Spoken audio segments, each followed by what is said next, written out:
Hola, ¿qué tal? Espero que todos estén muy bien.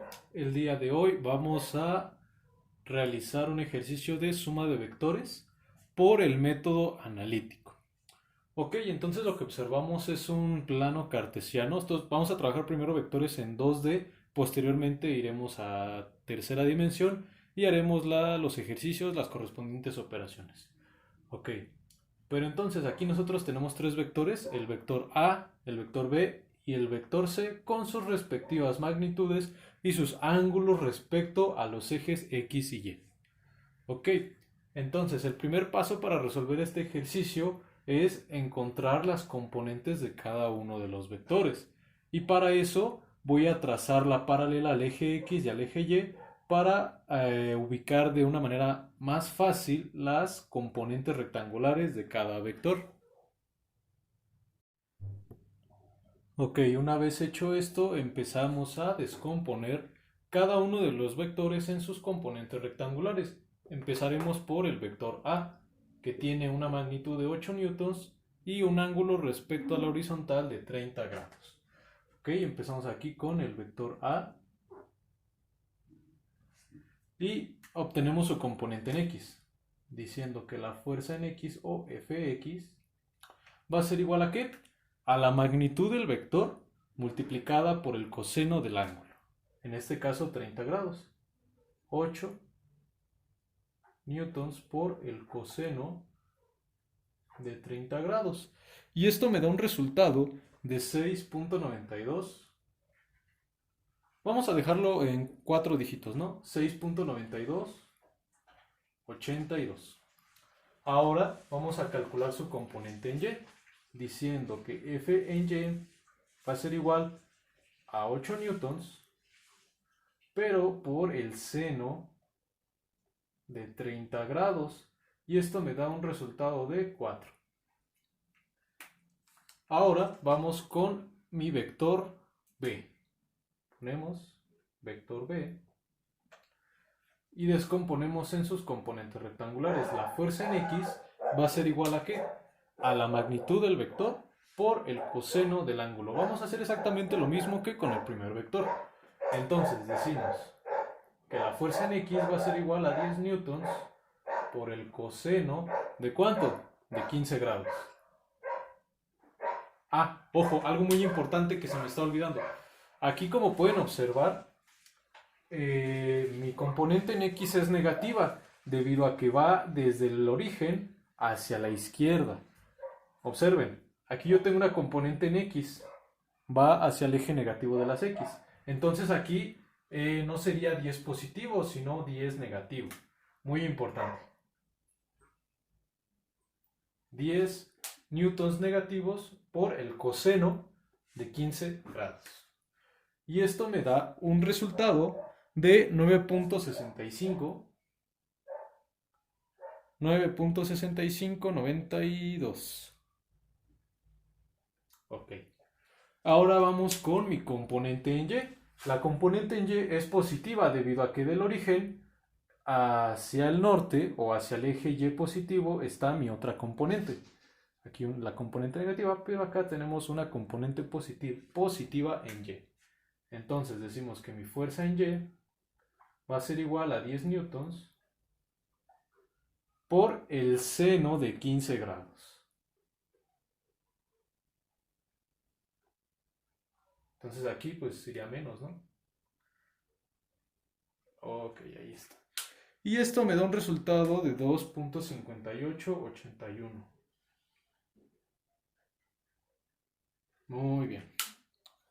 Vamos con nuestro último vector. Como podemos observar, de entrada este vector, ambas componentes van a ser negativas, ¿no? Pero si observamos, ahora nos dan el ángulo respecto al eje Y, no respecto al eje X. Aquí podemos hacer varias cosas. Podemos invertir las funciones trigonométricas o podemos calcular la diferencia de ángulos. Observen, se sabe que la suma de este ángulo, aquí tenemos 20 grados y aquí vamos a tener otro ángulo, el que voy a sombrear. La suma de 20 grados más este ángulo que está acá tienen que formar 90 grados. Entonces, el ángulo restante aquí es 70 grados. Ok.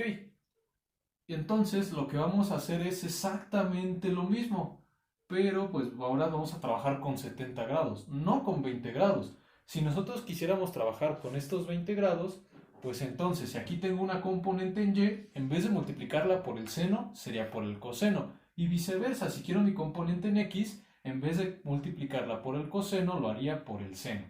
Pero para no confundirnos y no hacernos tantas bolas, vamos a trabajar siempre con el ángulo respecto a mi eje X. Ok, vengo de este lado nuevamente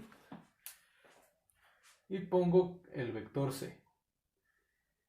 Descompongo la fuerza en X y esto va a ser igual a ¿qué? Observen que nuevamente mi componente en X es negativa, es decir, tiene la dirección, perdón, el sentido va hacia el eje de las X negativas, aquí está.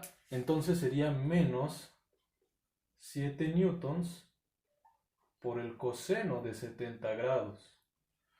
Y aquí, a diferencia del vector B, mi componente en Y también es negativa debido a que apunta hacia el sur. Aquí está componente en X negativa, componente en Y negativa. Es por eso el signo menos. Aquí también. Ok, entonces ponemos que la fuerza en Y va a ser igual a menos 7 newtons por el seno de 70 grados. Y esto que me da mi fuerza en X me queda como menos 2.3941. Y mi fuerza en Y me queda como menos 6.5778. Muy bien, ya descompusimos cada uno de los vectores en sus componentes rectangulares. Ahora lo que debemos hacer es sumar todas las fuerzas en X y todas las fuerzas en Y. Ok, entonces al hacer la sumatoria de fuerzas en X tenemos 6.9282 menos 9.6592 menos 2.3941 y nos da un resultado de menos 5.1251. La sumatoria de fuerzas en Y tenemos 4 más 2.5881 menos 6.5778 y observamos que nos da 0.01. Y entonces lo que vamos a hacer es proceder a graficar o a ubicar este vector con su componente en X, que sería esta resultante en X, y su componente en Y, que es la resultante de todas las sumas de las fuerzas en Y. Así que vamos a proceder a ubicarlo en el plano. Ok, entonces aquí tenemos ubicado a nuestro vector resultante. Si se pueden dar cuenta, pues está muy pegadito al eje X, entonces el ángulo respecto al eje X en un sentido horario, es decir, en el sentido de las manecillas del reloj, va a ser muy pequeñito. Pero a nosotros nos interesa este ángulo, el que va en sentido antihorario. Ok, pero entonces, ¿cómo quedaría la magnitud de este vector y el ángulo, ¿no? Entonces, lo que hacemos es obtener la resultante, que no es otra cosa más que trabajar con el teorema de Pitágoras, de la resultante de las fuerzas en X elevada al cuadrado más la resultante de fuerzas en Y al cuadrado, y todo esto le sacamos raíz cuadrada. Como pueden observar, es 5.1251 aproximado a 4 decimales. Si se dan cuenta, pues es casi lo mismo que esto, debido a que la fuerza en Y es 0.01 y si yo la elevo al cuadrado me va a dar un número todavía muy pequeño, así que es como si prácticamente no lo consideráramos, pero eso no quiere decir que tengamos que omitir esta parte por ser un número pequeño. Entonces, al efectuar esta operación, es decir, menos 5.1251 al cuadrado más 0.01 al cuadrado, me da una resultante de 5.1251. Ok, pero ahora, ¿cómo calculamos este ángulo que parte desde acá hasta donde encontramos el vector resultante? Ponemos el arco tangente y obtenemos la razón tangente. Bueno, pues primero obtenemos la razón tangente, ¿no? Que tangente es igual al cateto opuesto sobre el cateto adyacente. Perdón por lo que digo, a veces se me va. Y entonces, ¿quién sería mi cateto opuesto? El cateto opuesto a este ángulo pequeño sería este de aquí, que es 0.01, entre el cateto adyacente, que valdría menos 5, ¿dónde está? Menos 5.1251. Y al efectuar esa operación, me da un ángulo de 0.1117, ¿no? Pero a nosotros, repito, no nos interesa este ángulo, nos interesa el que hace en sentido antihorario. Entonces, a 180 grados, que es lo que hay en el cuadrante 1 y en el cuadrante 2, le restamos el ángulo que obtuvimos, y es 179.78. Y entonces de esta manera terminamos el ejercicio. Otra cosa, esto lo podemos hacer rápido con calculadora, aquí con una calculadora de este tipo, poniendo la función Shift y luego apretamos la letra Pol. No sé si se vea muy bien. Pol, que nosotros queremos pasar a coordenadas polares. Y metemos nuestros datos, que en este caso es mi coordenada en X, menos 5.1251, y mi coordenada en Y, que es 0.01.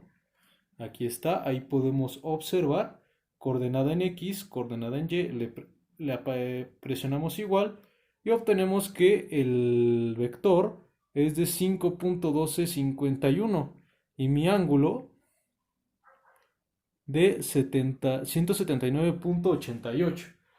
Llegamos al mismo resultado. Así que bueno, esto es todo de mi parte por el día de hoy. En el siguiente video ahora analizaremos la suma de vectores por el método gráfico. Pero de esta manera es como se resuelven los ejercicios de suma de vectores por el método analítico. Espero que les haya gustado y que les haya servido. Yo soy Adrián Fernández y nos vemos en la próxima.